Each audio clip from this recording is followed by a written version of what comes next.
السلام علیکم ورحمۃ اللہ وبرکاتہ۔ ناظرین، استقبال ہے فکر خبر اسٹوڈیو میں رضوان احمد ندوی ملک اور عالم اہم اور خاص خبروں کے ساتھ۔ تو ناظرین، خبروں کی تفصیلات سے قبل گزارش آپ سے کہ اگر چینل کو سبسکرائب نہیں کیا ہے تو سبسکرائب ضرور کریں، بیل آئیکن پر کلک کریں، ویڈیو کو لائک اور شیئر کریں اور کمنٹ باکس میں اپنی رائے ضرور رکھیں۔ تو ناظرین، بڑھتے ہیں خبروں کی تفصیلات کی طرف۔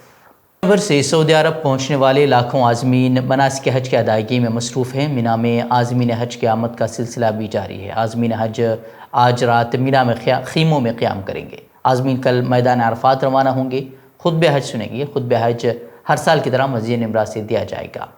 وہ حرمین شریفین کے امور کی نگراں وزارت کے مطابق مینا میں عازمین حج کے لیے محفوظ اور آرام دہ خیموں کا شہر آباد کر دیا گیا ہے۔ تو ناظرین، اب ہندوستان کی خبروں کی طرف آتے ہیں۔ بھارتیہ جنتا پارٹی کے سینئر رہنما مختار عباس نقوی کے بدھ کو مرکزی کابینہ سے استعفیٰ دینے کے بعد وزیر اعظم نریندر مودی کے 8 سالہ دور اقتدار میں یہ پہلا موقع ہے جب مسلم سماج سے تعلق رکھنے والا ایک بھی رکن ان کی وزراء کونسل کا حصہ نہیں ہوگا۔ یعنی کہ نقوی کی میعاد ختم ہونے کے بعد پارلیمنٹ میں بھی یہی صورتحال ہونے والی ہے۔ دونوں ایوانوں میں بی جے پی کے 395 ارکان میں سے ایک بھی رکن مسلم سماج سے تعلق نہیں رکھتا ہے۔ اب اقلیتی امور کی وزارت جو ہے وہ اسمرتی ایرانی کے حوالے کر دی گئی ہے۔ ویسے 6 سال سے اقلیتی امور کے وزیر رہتے ہوئے مسلمانوں کے لیے مختار عباس نقوی نے کیا کام کیا ہے، اگر کسی کو یاد آ جائے تو کامنٹ باکس میں ضرور رکھیں۔ عید الاضحیٰ آ رہی ہے تو ماحول خراب کرنے کی کوششیں بھی لگاتار ہو رہی ہیں۔ کئی شہروں میں آپ دیکھ ہی رہے ہوں گے کہ کس طرح کے حالات بنے ہوئے ہیں۔ امراوتی، اودے پور اور دوسرے علاقوں میں بھی اس طرح کے حالات ہیں، اور کرناٹک میں بھی اس طرح کی جو چیزیں جو ہیں وہ شروع کی جا رہی تھی۔ ہم نے کئی اضلاع میں دیکھا کہ اس طرح کی چیزیں ہو رہی ہیں۔ وہیں اب جو ہے خبر کرناٹک کے کیرور سے سامنے آئی ہے کہ یہاں 2 الگ الگ طبقات کے درمیان بدھ کی شام تصادم کا واقعہ سامنے آیا ہے۔ اس تصادم میں 3 لوگ زخمی ہوئے ہیں، اور اس واقعے میں ہندو تنظیم ہندو جاگرن ویدیکے کا نام بھی شامل ہے۔ وہیں 18 افراد کو اب تک اس معاملے میں جو ہے وہ گرفتار کر لیا گیا ہے۔ حالات کو قابو میں کرنے کے لیے کیرور میں 8 جون کی صبح 8 بجے تک کے لیے دفعہ 144 نافذ کر دیا گیا ہے، یعنی کہ کل تک دفعہ 144 نافذ کر دیا گیا ہے۔